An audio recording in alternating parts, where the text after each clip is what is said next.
Readings of Almighty God's Words. The responsibilities of leaders and workers. The responsibilities of leaders and workers, 13. Our last gatherings fellowship was about the 11th responsibility of leaders and workers. We fellowshipped about the responsibility leaders and workers should fulfill and the work they should do in safeguarding offerings. What work should leaders and workers do in safeguarding offerings? The first task is to safeguard them. The second is to check the accounts. And the third is to follow up on, to look into, and to inspect whether the various expenditures align with the principles. Strict checks must be carried out, and unreasonable expenditures must be strictly restricted. It is best to prevent profligacy and waste before they occur. If they have already occurred, those responsible must be held accountable. Not only should warnings be issued, but compensation must also be demanded. Those are basically it. The main thing is to safeguard them, and then to check the accounts, and after that, to follow up on and inspect expenditures, and to use and spend them correctly. Having finished our fellowship on the 11th responsibility, people now have an accurate understanding and knowledge of offerings, and they also now know the work that leaders and workers need to do in safeguarding the offerings, as well as how false leaders do this work, and their specific behaviors in doing it. Whether our fellowship is about the responsibilities of leaders and workers, or about the various behaviors of false leaders, and whether it's fellowship about positives or the exposure of negatives, its main purpose is to get people to understand how to do the work of safeguarding offerings properly and how to eliminate unreasonable practices in the safeguarding, expenditure, and distribution of offerings. All of God's chosen people, whether or not they are leaders or workers, should fulfill their responsibility in the safeguarding of offerings. What responsibility is this, then? It's to supervise and to promptly report any problems found. That is, to perform the functions of supervising and reporting. Do not think that safeguarding offerings is the responsibility of leaders and workers and has nothing to do with us ordinary believers. This view is incorrect. Since people have understood these truths, they should fulfill their responsibility. For issues that leaders and workers are unable to identify, or for blind spots, places that aren't easy to identify, if anyone finds any problems of unreasonableness or of principles being violated in the safeguarding, distribution, and use of offerings, they should promptly report these to the leaders and workers, so as to ensure the reasonable safeguarding, reasonable use, and reasonable distribution of offerings. This is the responsibility of every one of God's chosen people. Item 12. Promptly and accurately identify the various people, events, and things that disrupt and disturb God's work and the normal order of the church. Stop and restrict them, and turn things around. Additionally, fellowship the truth, so that God's chosen people develop discernment through such things and learn from them. Part 1. Now that the fellowship on the 11th responsibility is completed, we move on to fellowshipping the 12th responsibility of leaders and workers. Promptly and accurately identify the various people, events, and things that disrupt and disturb God's work and the normal order of the church. Stop and restrict them, and turn things around. Additionally, fellowship the truth so that God's chosen people develop discernment through such things and learn from them.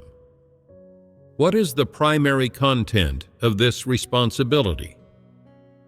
It is primarily about requiring leaders and workers to address the various people, events, and things in the church, as well as the various problems that disrupt, disturb, and damage the normal order of the church. What must leaders and workers first understand to effectively address and resolve these problems, fulfill their responsibilities, and perform this work well? This responsibility is to promptly and accurately identify the various people, events, and things that disrupt and disturb God's work and the normal order of the church. This is the scope of this work. With a goal and a scope, it becomes clear which issues need to be resolved and what work and responsibilities leaders and workers are expected to undertake. Within the 12th responsibility, what is the primary requirement for leaders and workers?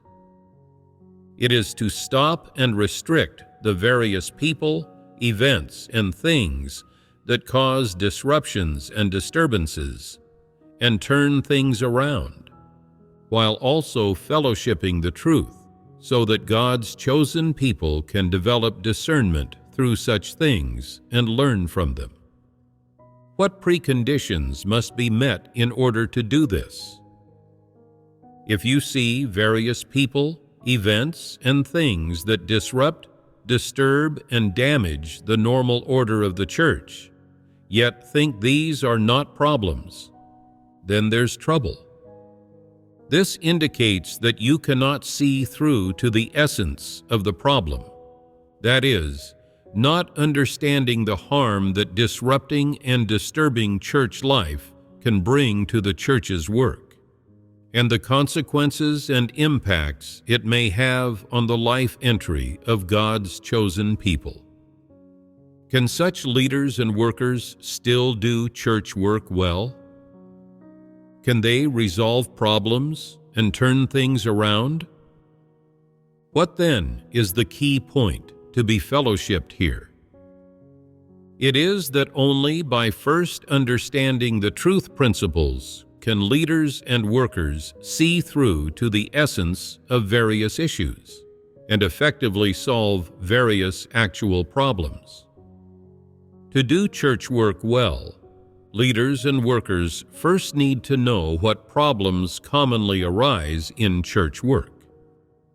Then, they must accurately understand, discern, and judge the nature of the problems that arise, whether they affect church work and the normal order of church life, and whether they are of the nature of disrupting and disturbing church work. This is a very important issue that leaders and workers should first understand. Only after understanding this is it possible to effectively solve these problems and be able to stop and restrict them and turn things around, as mentioned in the 12th responsibility.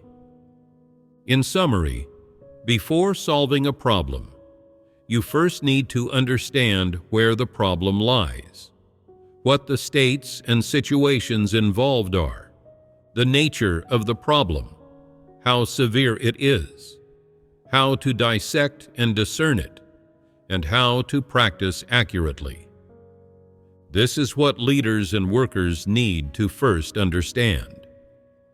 Since leaders and workers need to understand these things, let's fellowship about them from several aspects specifically, so that both leaders and workers and God's chosen people can understand how to face these problems when they arise, how to correlate them with God's words, and how to use the truth principles to resolve them. This way, when leaders and workers encounter difficulties they cannot resolve, all of God's chosen people can face them together and seek the truth for solutions. And when encountering issues of disruption and disturbance in church work, everyone can stand up to stop and restrict them. At the same time, for negative people and matters, they can carry out public dissection, discernment, and characterization, thus allowing these issues to be stopped, restricted, and eradicated at the root. Let's then fellowship, beginning with the most specific issues. The various people, events, and things that disrupt and disturb church life. To identify issues that disrupt and disturb God's work and the normal order of the church, what are the areas that leaders and workers should start with? They should begin by looking into church life to discover these issues. Do you all know a bit about which problems typically come up in church life whose nature is that of causing disruption and disturbance? However many people there are in a church, there are sure to be more than a few who would disrupt and disturb church work. What are the acts of disruption and disturbance that you have learned of? Always going off topic when fellowshipping the truth in gatherings, without centering around the core issues. Also, habitually speaking words and doctrines. Going off topic when fellowshipping the truth. For example, when others are fellowshipping about how to be loyal in doing one's duty, they'll talk about how to attend to their husband or wife and children well. When others are fellowshipping about how being loyal in doing one's duty is meant to satisfy God and submit to Him, they'll talk about how being loyal in doing one's duty is meant to gain blessings for one's family and loved ones. Isn't this going off topic? If you don't interrupt them, they'll go on endlessly. If you restrict them, they'll become angry and fly into a rage out of embarrassment, thereby taking their bad behavior a step further. This issue, then, is by nature on the level of disruption and disturbance, which is very severe. Although going off topic when fellowshipping on the truth is a common issue, objectively speaking, it can disrupt and disturb the life of the church. This is the first issue. Regarding the second, speaking words and doctrines, whether this qualifies as a disruption and disturbance depends on the severity of the case. Some people speak words and doctrines because they lack the truth reality. As soon as they open their mouths, it's all words and doctrines, just empty theories. However, their intention is not to mislead others and win their esteem. With restrictions and dissuasion, they'll gain self-awareness, and afterward, they'll speak fewer words and doctrines, and they'll no longer hinder the life entry of the brothers and sisters. This doesn't count as a disruption and disturbance. However, those who intentionally speak words and doctrines with the intent to mislead others do so even when they know full well that what they say is words and doctrines. Their objective in doing this is to win others' esteem. They want to draw people over to their side and mislead them, and to grab status. This is quite severe in nature. It's different in nature from only being able to speak words and doctrines because of not understanding the truth. Such behavior constitutes a disruption and disturbance. The various people, events, and things that cause disruptions and disturbances in church life are pervasive. They're not just issues like speaking words and doctrines or going off topic. What are some others? Forming cliques, sowing dissension, and dampening others' positivity. There's also venting negativity and troublemaking and persistently bothering people. When some people have notions about the work arrangements of God's house, they spread these notions and vent their negativity, causing notions about the work arrangements to arise in others too. Those things do qualify as disruptions and disturbances. Forming cliques is one, sowing dissension is another, along with tormenting and attacking people, spreading notions, venting negativity, spreading baseless rumors, and vying for status. All of these are disruptions and disturbances. These problems are much more serious in nature than going off topic when fellowshipping the truth. There's also an issue that relates to elections. What type of problems that arise during elections pertain to causing disruption and disturbance? There's manipulating votes, for instance, promising benefits to secure votes for oneself. This is one way to undermine an election. And covert actions, working on people's minds behind the scenes in order to draw them over to your side, mislead them, and get them to vote for you. These are all issues that arise during elections. Do these constitute disruptions and disturbances? These problems are collectively termed as violating election principles. Another issue is prattling about domestic matters, building personal connections, and handling personal affairs. Someone may come to gatherings for this stuff, not to understand the truth or fellowship God's words, but to handle personal affairs. Is such a problem of a severe sort? It also amounts to causing disruption and disturbance. Now let's summarize the various issues of disruption and disturbance that arise within church life. First, often going off topic when fellowshipping the truth. Second, speaking words and doctrines to mislead people and win their esteem. Third, prattling about domestic matters, building personal connections, and handling personal affairs. Fourth, forming cliques. Fifth, vying for status. Sixth, sowing dissension. Seventh, attacking and tormenting people. Eighth, spreading notions.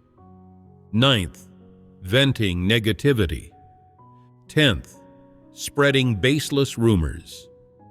And 11th, violating election principles. 11 in total. These 11 manifestations are the issues of disruption and disturbance that often arise within church life. When living church life, if these issues arise, it's necessary for leaders and workers to stand up and stop them, restrict them, and not allow them to develop unchecked. If the leaders and workers are unable to restrict them, then all the brothers and sisters should come together to restrict them. If the person involved does not have evil humanity and is not intentionally causing disruptions and disturbances, but simply lacks an understanding of the truth, they can be helped and supported through fellowship of the truth. If the person causing disruptions and disturbances is evil, and the case is minor, then their disruptions and disturbances should be stopped and restricted through fellowship and exposure. If they are willing to repent and no longer speak or act in ways that cause disruptions and disturbances, are willing to be the least significant member in the church, can listen and obey dutifully, and do whatever the church arranges, accepting the restrictions set by the brothers and sisters, then they can stay in the church temporarily. But if they do not accept and instead oppose and become hostile toward the majority, then the second step, clearing them out, should be taken. Is this approach appropriate? Yes. 1. Often going off topic when fellowshipping the truth. Now, we'll fellowship about the various people, events, and things appearing in church life that by nature constitute disruptions and disturbances. The first of them is often going off topic when fellowshipping the truth. How is going off topic when fellowshipping the truth to be determined? How can we clearly perceive words of fellowship that have gone off topic? Do you often go off topic in your fellowship of the truth? How far must this problem go for its nature to count as that of disruption and disturbance? If every instance of going off topic when fellowshipping the truth were classified as a disruption and disturbance, wouldn't people be afraid to speak or fellowship in church life in the future? And if people are afraid to fellowship, doesn't it mean that they haven't perceived the issue clearly? So, when it's accurately determined what sort of going off topic while fellowshipping the truth constitutes a disruption and disturbance, most people will be freed from their constraints. Seeing as you go off topic even in normal conversation, doing so when fellowshipping the truth is all the more common. Therefore, it's necessary to fellowship about this with great clarity to keep you from being constrained. Don't let the fear of going off topic and constituting a disruption and disturbance deter you from speaking and make you not dare to fellowship, even though you have knowledge, or when you do want to fellowship, compel you to first consider, does what I want to say relate to the theme? Is it off topic? I should draft and outline my thoughts before speaking, and then stick to the outline so that I won't go off topic no matter what. If I do go off topic, it wouldn't benefit anyone and would waste the gathering's precious time, affecting the brothers and sisters' understanding of the truth. And if it's severe, it could even disrupt and disturb church life. How should we view the matter of going off topic then? First, we need to consider whether going off topic is beneficial to the brothers and sisters. And then we must clearly see what the consequences of going off topic are to church life. This way, we can see clearly that going off topic is not a minor issue.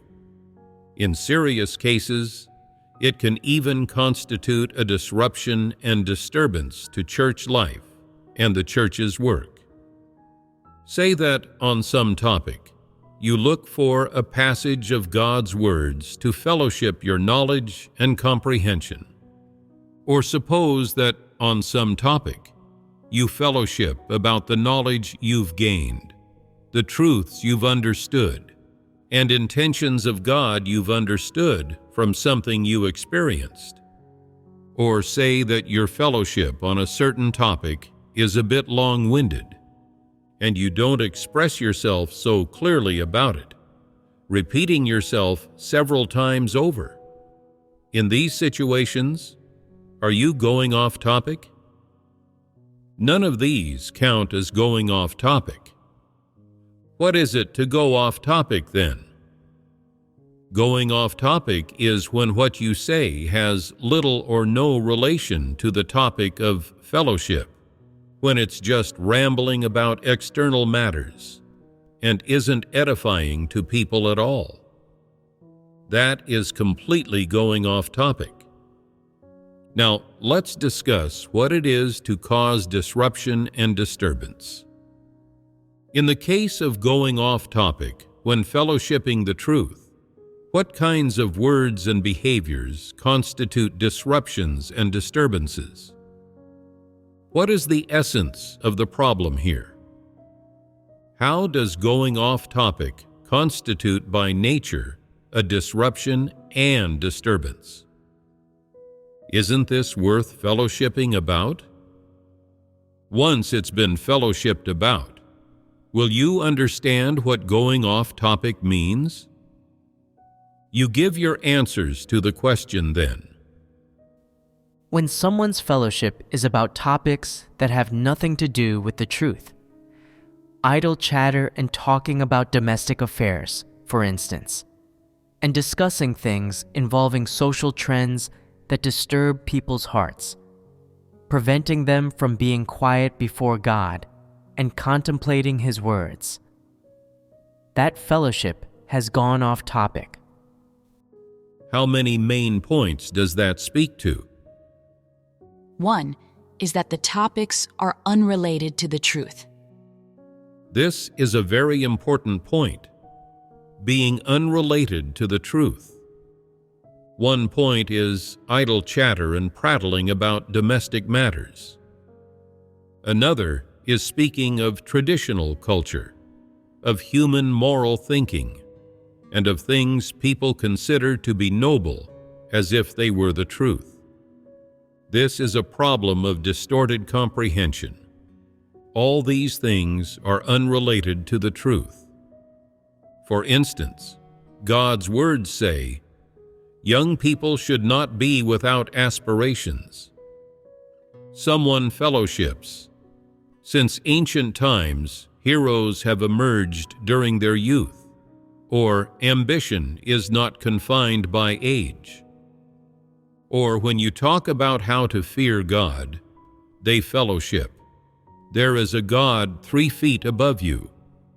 When man acts, heaven is watching. If you have a clear conscience, you need not fear ghosts knocking at your door. Or, one's heart must lean toward goodness. Isn't this going off topic? Aren't these words unrelated to the truth? What are these words? They are satanic philosophies, and they're also the traditional culture of a certain ethnicity. The first manifestation of going off topic is when the spoken topic is unrelated to the truth. It's when one says philosophies and theories that non-believers hold to be right and lofty, and forcibly links them to the truth. That's going off topic. The topic is unrelated to the truth. This manifestation should be easy to understand. The second manifestation is when the discussed topics disturb people's minds. When the truth isn't fellowshipped in gathering, and what's fellowshipped about is knowledge, scholarship, philosophy, and law, or societal phenomena and various complex interpersonal relationships. then it disturbs people's minds. This is when someone fellowships about issues that fundamentally don't involve the truth and have nothing at all to do with it, as if those things were the truth. This causes confusion in others' minds, and as they listen, their thinking goes from fellowship of the truth to external matters. How do these people behave then? They start to focus on knowledge and scholarship. Disturbing people's minds is in its nature a serious thing. The third manifestation is when the topics discussed cause people to misunderstand God, resulting in a lack of clarity about visions. Some people aren't very clear about the truth themselves, yet they want to pretend that they have clarity and understanding. So, when they fellowship the truth, they throw some profound doctrines into what they say, jumbling together religious doctrines they've heard and understood, speaking baselessly and extravagantly. After listening to them, people lose clarity about visions. They don't know just what truth the person meant to discuss. The more they listen, the more muddled they become, and the more their faith in God is diminished, and they may even develop misunderstandings about God. People don't just come away from this talk without an understanding of the truth. Their minds become muddled. It has a negative effect. This is what comes from going off topic. Going off topic when fellowshipping the truth manifests in several ways, and each of them by its nature constitutes a disturbance to people's life entry. When people have listened to such fellowship, they don't just lack a clear understanding of the truth and a path of practice. Instead, their minds become muddled. They grow hazier about the truth, and they develop some misinterpretations and misconceptions too. This is the impact and the adverse consequence that going off topic when fellowshipping the truth has on people. Each of these three manifestations is quite serious in nature.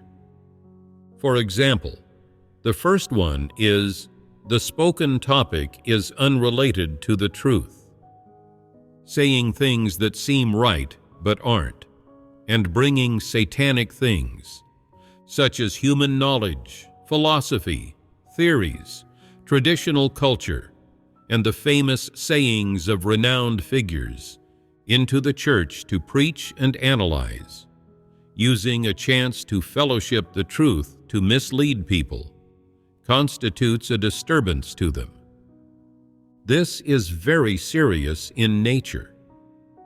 If a discerning person were to listen to such fellowship, they would say, "What you're saying isn't right. It's not the truth. What you're speaking about is moral behavior and sayings that non-believers think are good. Those are non-believers' tenets for how to comport themselves and conduct their worldly dealings, which are fundamentally unrelated to the truth." However, some people lack discernment, and when they've heard these fallacies, they even go along with them and adhere to them as the truth.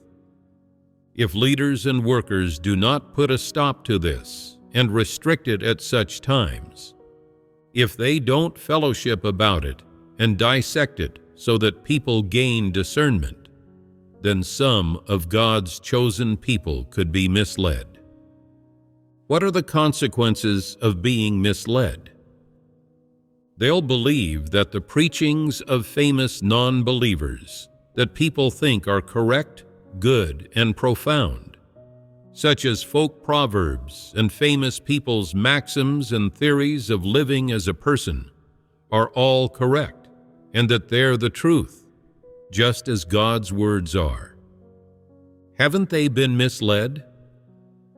On the surface, it seems like they are fellowshipping the truth, but in actuality, it's mixed with some human ideas and some of Satan's misleading philosophies, and this obviously constitutes a disturbance to people. If someone misleads people by passing Satan's philosophy and human knowledge off as the truth, then leaders and workers should expose and dissect the matter, so that the brothers and sisters grow in discernment and understand what the truth really is. This is the work that leaders and workers should do. The second manifestation is disturbing people's minds. Some people always seize chances to fellowship the truth, to speak about things that seem right but aren't, exalting human knowledge, scholarship, gifts, and talents. They also speak about moral norms, traditional culture, and so on. They pass these things that come from Satan off as positive things, as the truth, which leads people to the mistaken belief that these are to be advocated for, to be spread and extolled in the church, to be adhered to by everyone, causes an increase in fallacies and heresies, which seem right but aren't in people's minds, and confounds people's minds and makes them feel adrift, not knowing what the truth actually is, or how to practice correctly when faced with issues, or which path is the correct one. This plunges their hearts into darkness. This is the consequence of spreading heresies and fallacies to mislead people. As for the third manifestation, we won't fellowship on it in detail. In summary, some of the off-topic discussions involve knowledge, some involve human notions, and some involve morally good behaviors, among other things. But none of these things relate to the truth. They are all contrary to it. Therefore, when these issues arise, leaders and workers should put a stop to them and restrict them. If, after hearing someone fellowship, people not only lack clarity in their hearts on the truth, but are also disturbed, with their once clear minds muddled, not knowing how to practice properly, then the fellowship of such a person should be stopped and restricted. For instance, in their fellowship on truths regarding normal humanity, some people say, "What God likes the most in normal humanity is the ability to endure hardship, to not covet fleshly enjoyment or ease, to forego delicious food, to not enjoy what one should enjoy or what God has prepared, to be able to rebel against these fleshly desires, to restrain all desires of the flesh, to subdue one's body, and to not let the flesh have its way." So, when you want to sleep at night, you need to rebel against the flesh. If you can't, you need to find ways to restrain it. The greater your will to rebel against the flesh is, and the more you rebel against the flesh, the more manifestations of practicing the truth and the more loyalty to God you are proven to possess. I think the most prominent manifestation of normal humanity, and the one that should be most advocated for, is subduing one's body, rebelling against the desires of the flesh, not coveting fleshly ease, and being frugal in material enjoyment. The more frugal you are, the greater the blessings you will accumulate in the kingdom of heaven. Don't these words sound quite positive? Is there a mistake in them? Measured by human logic, tenets, and notions, these words would pass in any religious or social group. Everyone would give them a thumbs up to express their approval and say that what they say is right, that their faith is good and pure. Are there not some people in the church who'd believe this as well? Measured by human notions, all these words are correct. What's correct about them? Some may say, God does like such people. That's the frugal way He lives too. Isn't this a human notion? People harbor this kind of notion. So if some person were really to give this sort of fellowship, wouldn't it just be conforming to the majority's notions? When people approve of this kind of notion, aren't they agreeing with that person's point of view? And when people have agreed with and accepted that person's point of view, aren't they then agreeing with their actions? Won't they then try to emulate them? And when they're able to, won't the path they follow, their path of practice, then be fixed? What does it mean to be fixed? It means that they are determined that they'll act and practice in such a manner. As they believe in their hearts that God loves such people and likes it when they act this way, that only by doing so can they be someone whom God accepts, someone who can enter the kingdom of heaven and be blessed in heaven, who has a good destination. They then resolve to act this way. When they make this resolution, haven't their minds already been disturbed and misled by this kind of thought and viewpoint? This is a fact. This is the consequence. Their minds are disturbed, and they don't even realize it. There's another issue here, too. Once their minds are paralyzed and disturbed by such thoughts and viewpoints, don't they then lose clarity on God's intentions and requirements?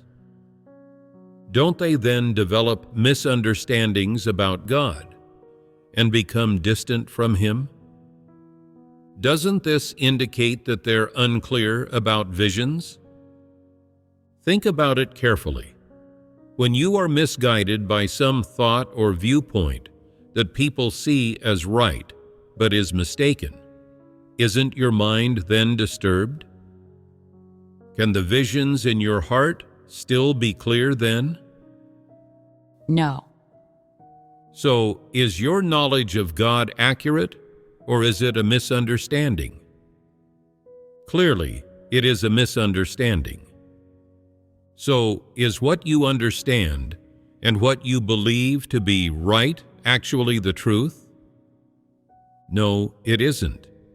It contradicts God's words, the truth, running counter to them. Therefore, this sort of going off topic when fellowshipping the truth does indeed constitute a disturbance to people's minds. Given that this going off topic constitutes such a great disturbance to people's minds, can it be said to constitute a disruption of God's work? It leads people into notions and into Satan's philosophy and logic.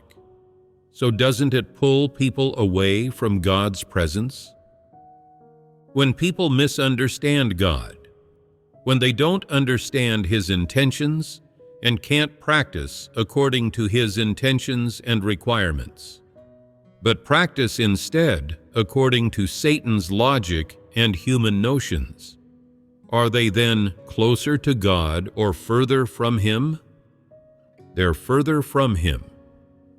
So, shouldn't fellowshipping this sort of topic be restricted during gatherings? The nature of this sort of going off topic is that of a disturbance to people, so it must indeed be restricted.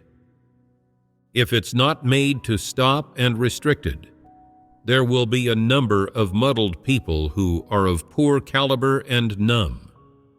In particular, those without spiritual understanding, who imitate and follow the person who goes off topic.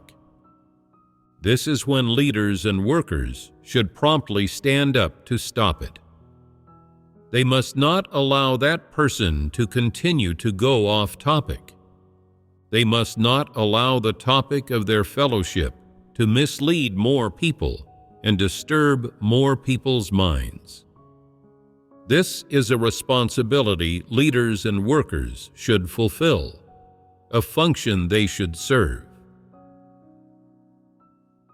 That's about it for our fellowship on the topic of going off topic when fellowshipping the truth. Next, we'll summarize how far off topic one must go in their fellowship of the truth, and what topics one must fellowship on for the nature of this, to qualify as that of disruption and disturbance. Some sorts of going off topic are obvious. When someone is completely off topic, when they begin to engage in idle chatter or discuss domestic affairs, that's easy to discern. For example, when everyone is fellowshipping about how to do their duty, someone may fellowship about their glorious past, talking about the good deeds they have done, or how they have helped the brothers and sisters, and so forth. No one wants to listen to this, and the more they do, the more averse to it they become, until they ignore the person. The person will then find it embarrassing. As long as the majority can discern this person, they won't be able to continue. It doesn't take much of an understanding of the truth to be able to discern this variety of going off topic. Chatting idly, prattling about domestic matters, exalting oneself, showcasing oneself, and taking advantage of the topic of fellowship to speak about one's own glorious past. This sort of going off topic is easy to discern. It basically doesn't constitute much of a disturbance, because most people are repulsed by such things and unwilling to listen to them, and they know that they're showing off and not fellowshipping the truth, that they've gone off topic.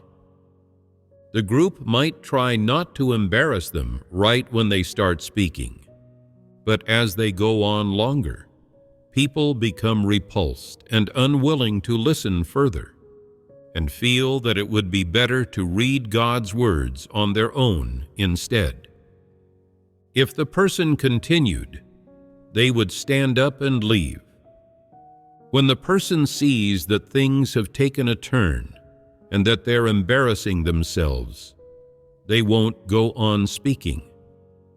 What sort of going off topic has already had an adverse influence on people, yet people still can't see through it as something negative, and instead take the off-topic content as the truth and listen intently to it?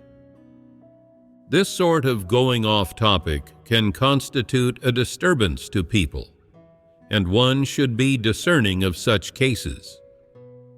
Give an example of this sort of going off topic. When someone doesn't reflect on themselves after being pruned, but focuses their talk only on the rightness and wrongness of the issue, it confuses everyone's minds. This doesn't just leave people unable to develop discernment. Instead, people feel that what this person says is in line with the truth, and that they are correct. This gets everyone to side with them. On the pretext of fellowshipping about how to accept being pruned, they defend and vindicate themselves, making people think they have been wrongfully pruned, getting people to side with them and sympathize with them, and additionally, making people admire their ability to submit and accept being pruned under such circumstances. This misleads people. It's an intentional, deliberate instance of going off topic, which not only makes the listeners unable to submit when faced with pruning, and unable to accept pruning and reflect on and know themselves, but instead leaves them guarded against and resistant to being pruned. Such fellowship fails to help people understand the significance of being pruned, how people should adopt the correct attitude when faced with pruning, how to accept it, and how to practice. Instead, it leads people to choose another way to deal with pruning, a way that isn't the practice of the truth and isn't acting in accordance with the truth principles, but one that makes people more sly. Such fellowship serves to mislead people. Going off topic when fellowshipping the truth is one type of issue that arises in church life. If this type of issue reaches the level of disruption and disturbance, leaders and workers should step up to stop and restrict it, fellowshipping and dissecting it, so that the majority grows in discernment, learns from the experience, and learns a lesson.